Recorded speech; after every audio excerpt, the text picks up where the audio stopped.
opposition leader, joins us now speaking with our political editor, David Spears. David. Tony Abbott, welcome. Can I start with the state of the economy at the moment? The unemployment rate yesterday fell to 4.9%. Official interest rates last week fell to 3.75%. Inflation is only at 2.2%, and we have a AAA credit rating for the first time from all three major agencies. Do you give the government any credit for its management of the economy? Look, I think that the Australian economy has some fundamental strengths, but I think they have far more to do with the reforms that previous governments have put in than they do to the work of this government. This government has done nothing to make our economy more productive. The budget that we had this week did nothing to encourage businesses to invest and to employ, and as we know, in just a few short weeks, they're going to clobber us with the carbon tax. So, yes, our economy is strong by world standards, but very little, if any, thanks to this government. Well, you've ridiculed their forecast surplus, but presumably you would have to go with deeper spending cuts to achieve the surplus you want, which, as you promised previously, would be 1% of GDP. That would be a $15 billion surplus. Deeper spending cuts necessary to achieve that. Wouldn't that impact on the economy? Wouldn't that be felt in the economy? Well, I think that over time, if you get government spending down, you get borrowing down, you get interest rates down, you get taxes down, and that's good for the economy. I think that these are the fundamental lessons of economic history. Smaller government, stronger economy. Bigger government over time, normally weaker economy. But you have supported one of the new spending measures in this budget, and that is the increase in family payments, which you say is to compensate for the carbon tax. When you get, if and when you do get rid of the carbon tax, do they go as well, or will they stay? The point I've made all along, David, is that if you don't have the tax, you don't need the compensation. Now, this is effectively carbon tax compensation.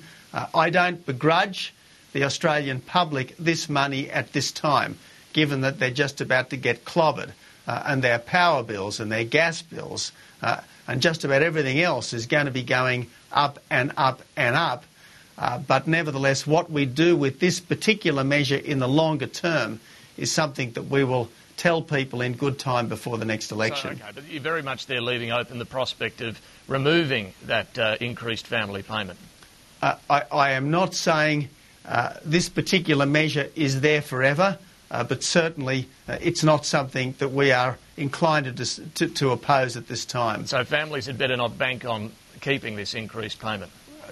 Families can be confident that they will be better off under us, because there will be tax cuts without a carbon tax under the coalition. But whether it'll be done through a particular range of measures, that's something that we'll let you know nearer the election. Now, you have opposed some of the government's efforts to return to surplus, things like means testing, the baby bonus and the private health insurance rebate. Can I ask, where do you stand principally on means tests? Do you support them or not? Well, it depends. There are some things which are appropriately means tested, and there are other things which are more appropriately considered universal benefits. Some things are in one category, other things are in a different category. Take pensions, for instance. Pensions have always been means tested. I think that's perfectly reasonable. The baby bonus was originally brought in not as a welfare measure, but as a universal entitlement for mothers, and I thought that was good policy, and I still think it's good policy. So you'll get rid of that means test? Well, again, I'm not making that commitment.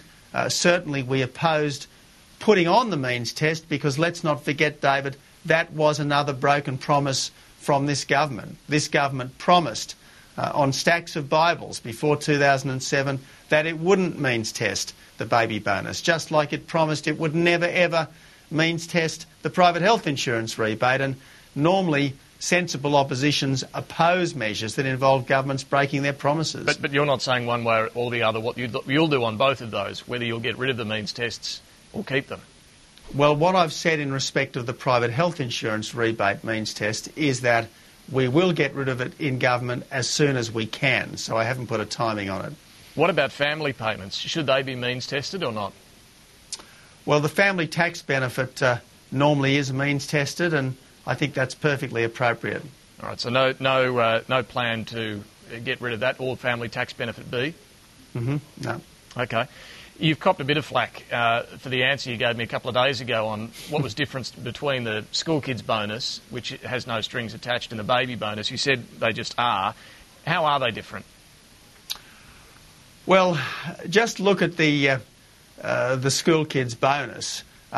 It's essentially something that's already there, and to get it, you've got to provide the evidence that you've spent the money on educational purposes.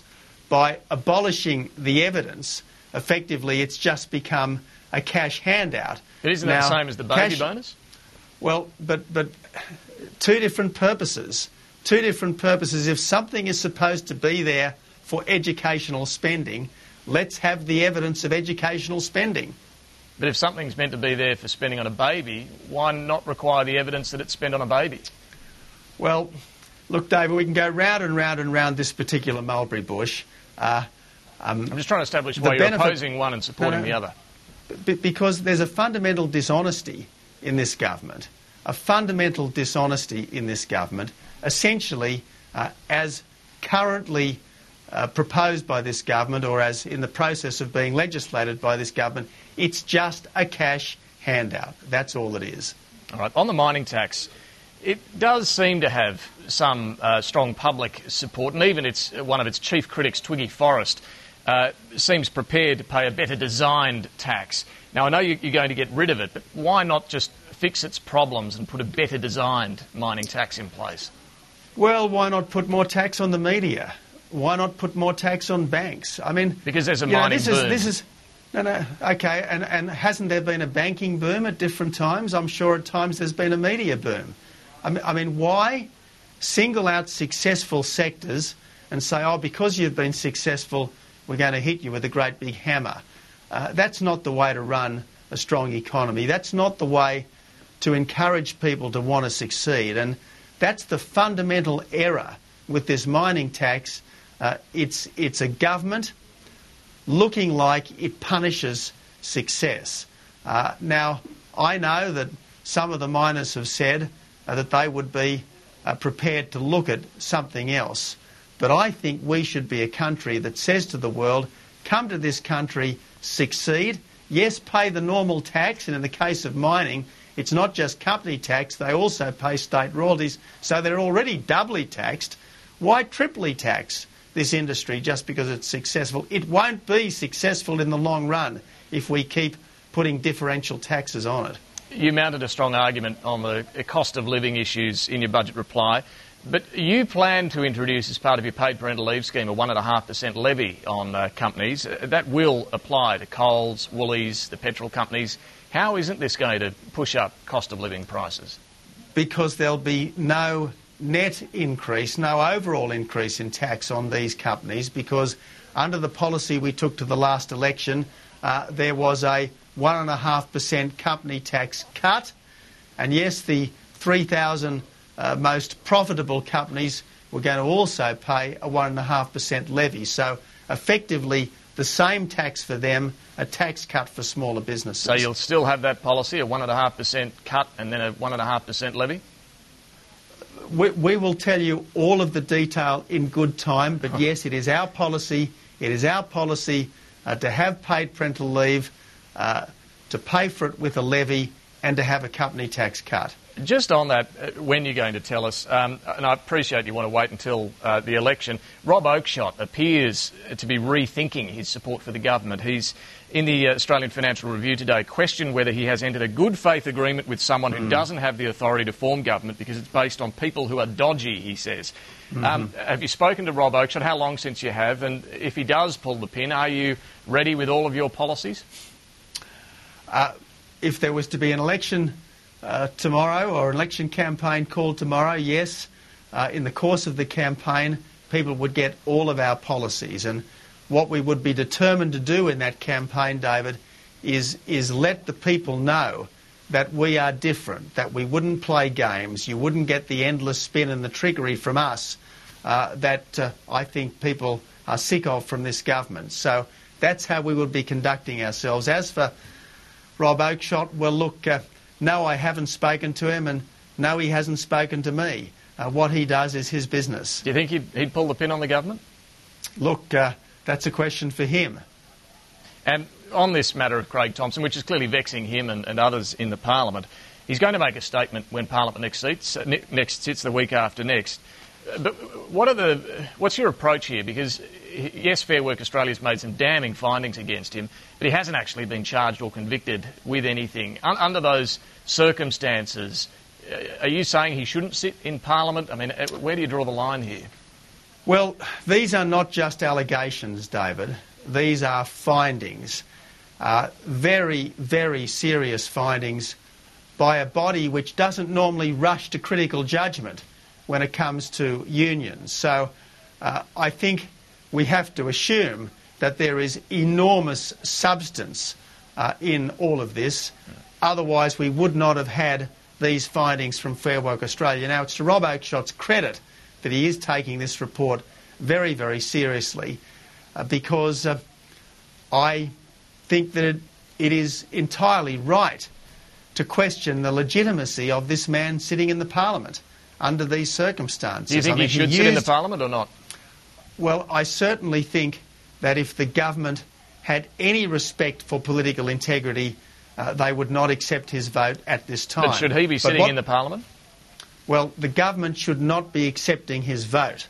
And I think there are huge questions over the legitimacy of his continuing to remain in the Parliament, given that Fair Work Australia has found that hundreds of thousands of dollars of union members' money was misspent on his election campaign. Effectively, he was elected doing things that he should never have done. Opposition Leader Tony Abbott, thank you for joining us. Thanks.